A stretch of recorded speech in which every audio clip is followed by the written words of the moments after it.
তোমার নাম কি? নুসরাত জাহান নিশা। নুসরাত জাহান নিশা। এই ফুলের গাছ কে লাগাইছে? আমি।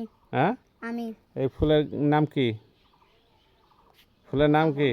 হ্যাঁ, সকাল সন্ধ্যা। সকাল সন্ধ্যা। হুম। আমরা তো সাজিমনি বলি, তাহলে সকাল সন্ধ্যা না? ও, সকাল আর সন্ধ্যাতে এটা ফুটে নাকি? হ্যাঁ, তাই সকাল সন্ধ্যাতে। সকাল সন্ধ্যা ফুলের গাছের মধ্যে কি এটা কাঁঠাল গাছ নাকি? হ্যাঁ। হ্যাঁ, হ্যাঁ, কাঁঠাল। এই যে গাছে এটা হচ্ছে লাউ জালি। জালি মানে ঢাকাতে জালি, মানে কুমড়িক জালি বলে।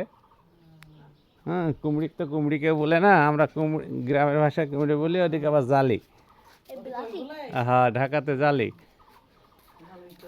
আরে এটা কি ফুল? হুম, তো দাদি জিজ্ঞাসা করবে, তুমি বলো নয়নতারা। নয়নতারা। ও, এখানে আবার মিষ্টি কুমড়া গাছ নাকি? বিলাতি কদু। বিলাতি কদু। এটা মিষ্টি কুমড়া, আমরা গ্রামে বিলাতি কদু বলি নাকি? ও, আচ্ছা, এই যে কাঠুয়ার ডাটা। পাথরকুচি। তো ঠিক আছে, ভালো থেকো। এই যে বাড়ির মধ্যে তো আমটা দেখানো হয়নি, আম তো কমন।